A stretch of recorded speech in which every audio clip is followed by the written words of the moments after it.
Coucou! Aujourd'hui je voulais vous reprendre parce que j'ai plein de trucs à vous montrer et à vous dire, donc je me suis dit c'était le moment. Aujourd'hui on va chez le docteur avec lui pour la visite voilà, mensuelle. Du coup je me suis habillée tout ça parce que c'est quand même la sortie de la semaine. Confinement oblige. Je me suis dit c'était le moment, j'ai plein de trucs à vous montrer. En fait j'ai changé pas mal de choses dans la déco, donc je suis trop contente. Il y en a déjà qui m'ont demandé pas mal dans ma dernière vidéo, le Sedum Burrito, qui voyait en fait mon macramé qui se situait à ma droite, donc vous à l'écran c'était à la gauche. En fait c'est un macramé que j'ai acheté il y a pas très longtemps sur Amazon, mais en fait ouais, je recherchais à changer mes suspensions qui étaient pas très jolies et j'en voulais des pas très chères et voilà, du coup j'ai fait une commande sur Amazon, j'en ai trouvé pas mal. Celui que vous voyez dans la vidéo, en fait il y a 3 niveaux, j'aime trop. Je trouve que pour sauver de l'espace, c'est génial. En plus, moi, j'ai des grandes baies vitrées, donc ça pose pas de soucis. C'est pas trop bas, donc si Nox veut jouer avec, il peut sauter, mais ça lui passe pas devant, devant le visage, donc c'est quand même un peu moins tentant, on va dire. J'en ai acheté d'autres, donc celui à 3, je vous le mettrai en lien si ça vous dit, il est vraiment bien. Hi! J'ai dû le payer une dizaine d'euros et non, 14 euros je crois, ou 15 euros, je sais plus. Et franchement, j'avais peur de la qualité, du coup j'en avais commandé que un et après j'en ai commandé d'autres. Il est vraiment top. Les petits pots que j'ai mis dans le macramé, c'est des petits pots Hello que j'ai acheté dans ma jardinerie Gloriette, je les aime trop. C'est couleur terracotta et c'est en plastique, donc c'est pas trop lourd pour mettre les pots dans le macramé, parce que quand même 3 niveaux de macramé, il faut pas mettre des pots en terracotta, parce que ça fait vraiment lourd. Après moi, je les ai accrochés à mes tringles de rideau qui sont bien accrochées, elles étaient déjà là avant nous. C'est pour ça que je les ai pas enlevées, elles sont bien accrochées, même si je suis pas fan de la couleur, je préfère en avoir des blanches pour qu'elles se fondent. Bref, c'est pas le sujet, mais ces pots sont vraiment bien, donc je pense que je vais demander aux filles Gloriette de m'en recommander davantage pour les mettre dans les différents pots en macramé, parce que ça m'évite d'avoir une coupelle, c'est moins moche, et je peux arroser in situ, parce qu'en plus j'ai pas mis des plantes compliquées. J'arrose moins souvent du coup, parce que je peux pas doucher et qu'il y aura pas un drainage. Mais je peux arroser dedans de temps en temps sans avoir de soucis. J'en ai commandé un aussi à 2 niveaux pour la chambre de Louis. Et j'en ai commandé du coup quelques autres pour la maison. Dans la chambre de Louis, du coup j'ai bougé, j'ai mis mon Raphidophora qui était dans le salon, que je trouvais qu'on voyait pas beaucoup. Il était derrière Pachira. Pachira d'ailleurs qui s'abîme pas mal, je pense que je vais tout tailler et le sortir au printemps. C'est une autre histoire, je vous en reparlerai. Et donc j'ai mis le Raphidophora, celui qui était dans mon salon, c'est pas mal, j'aime bien comment il cascade.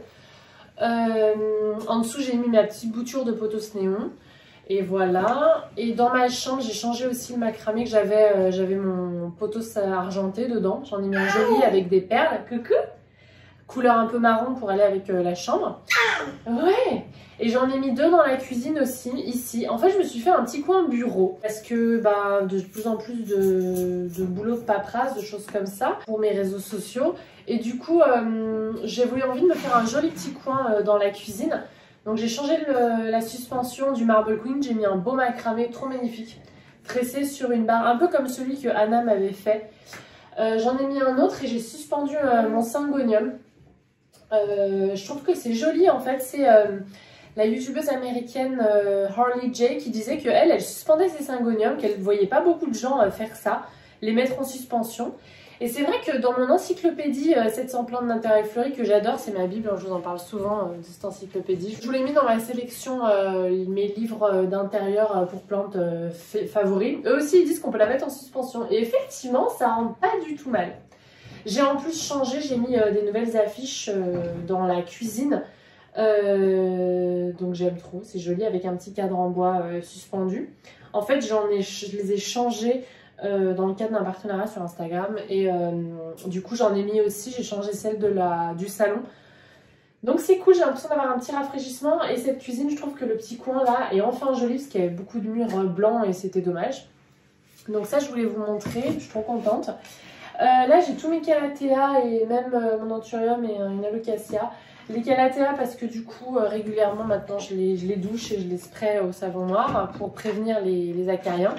Et hier sur Instagram je vous ai mis une vidéo, j'étais en train de traiter ma stromante. J'ai eu pas mal de réactions genre oh là t'y vas, oui en fait ça grouillait, dans le terreau ça grouillait, donc je voyais les petites araignées se déplacer, donc c'est vraiment que là ça devenait compliqué, donc j'ai fichu en l'air le terreau, tout.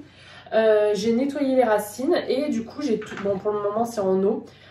J'ai tout mis, voilà, j'ai fait un bain avec du savon noir. Alors les proportions j'ai encore respecté pas beaucoup, j'ai fait ça un peu à la louche. Je veux vraiment que ça fonctionne. Alors pour le moment ça va.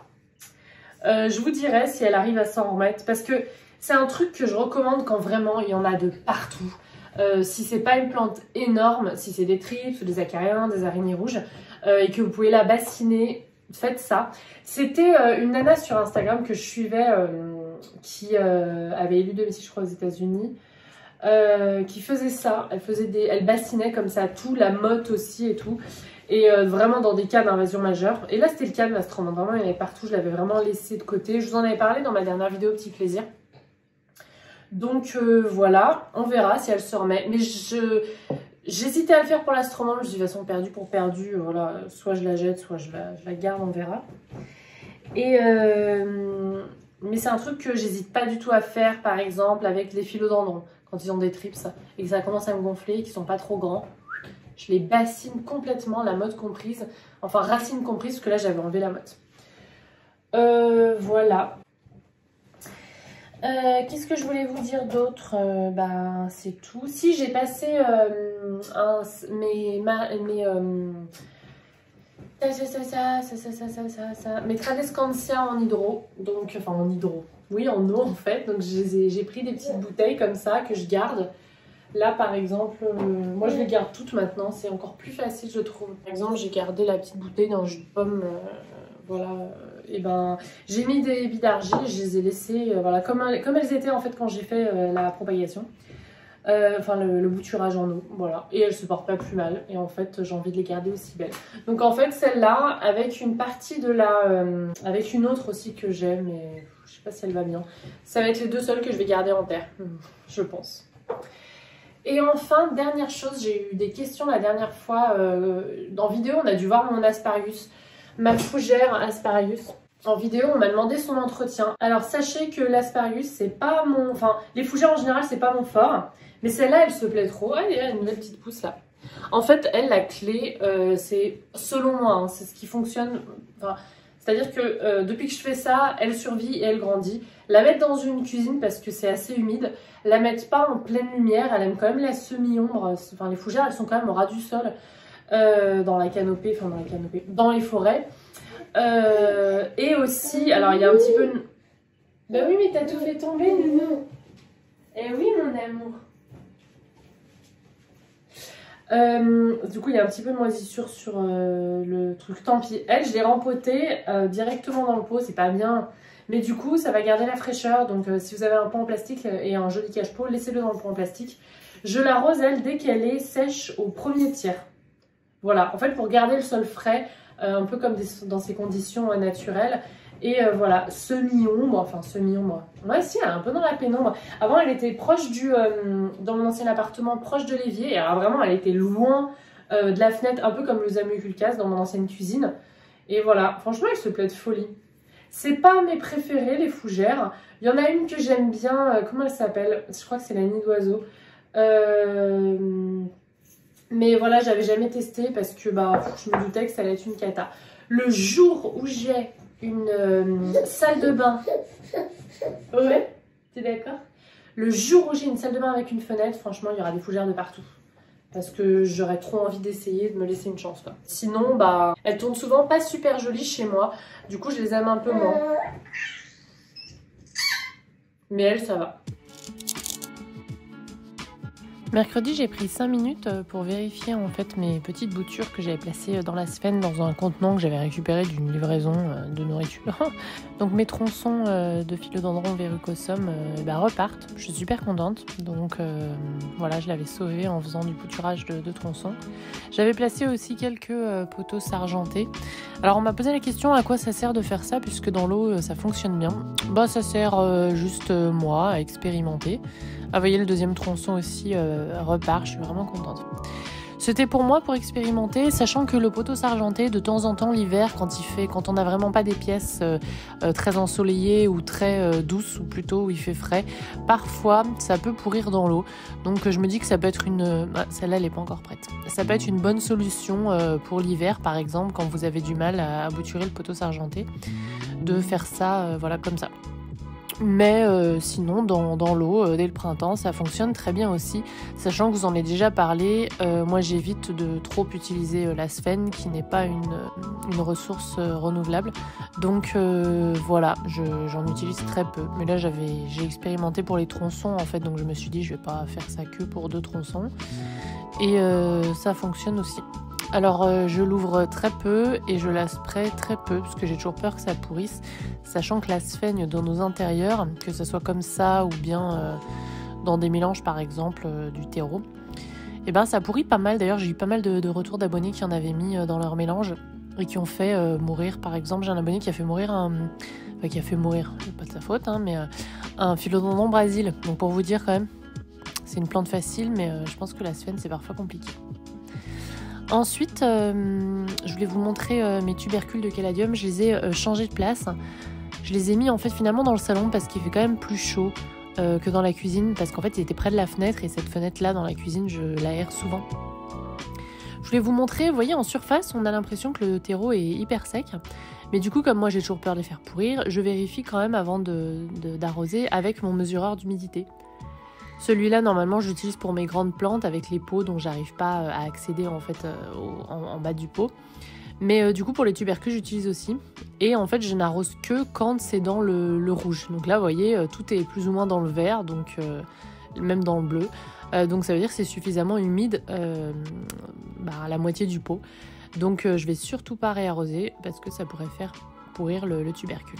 Donc mon mesureur d'humidité, il est vraiment top pour les gros pots, les grosses plantes, et aussi finalement pour les tubercules de caladium, ça m'aide bien.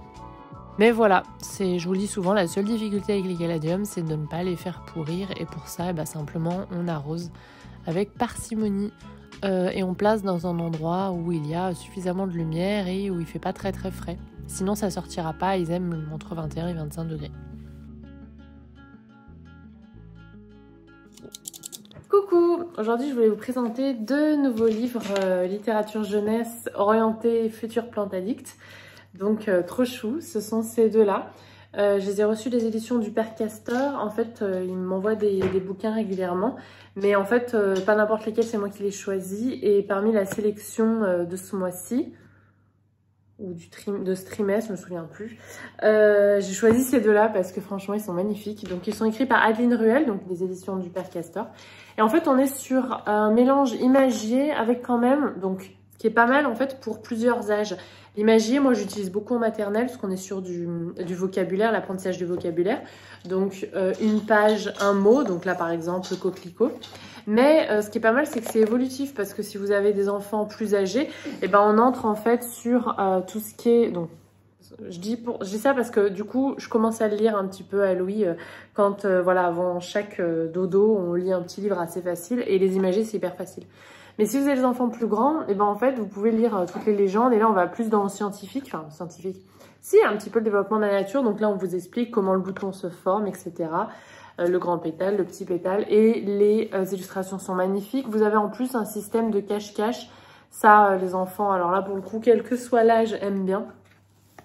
Donc on voit le bouton, la fleur du coquelicot avec voilà, le cœur du coquelicot en zoom. Et puis là on les voit du coup dans les champs. Donc vous avez les fleurs, on va dire, les plus connues, la rose, pareil. Donc là aussi vous avez... différents types de roses, etc. Les aigus, bien sûr. Et là encore, un close-up, un zoom. Donc ouais, vraiment magnifique. Il y a de la tulipe, la pâquerette. Et la narcisse. Ça, je regrette cet automne de ne pas en avoir planté dans le jardin, dans mon balcon. Parce que là, les tulipes sont magnifiques et j'ai envie de narcisse. Je vais regarder sur le marché si demain... si demain, il y en a... Des fois, il y a des vendeurs sur le marché qui les vendent déjà comme ça ou comme ça. Donc, je le ferai bien. Enfin, voilà. Donc les différentes étapes d'évolution du narcisse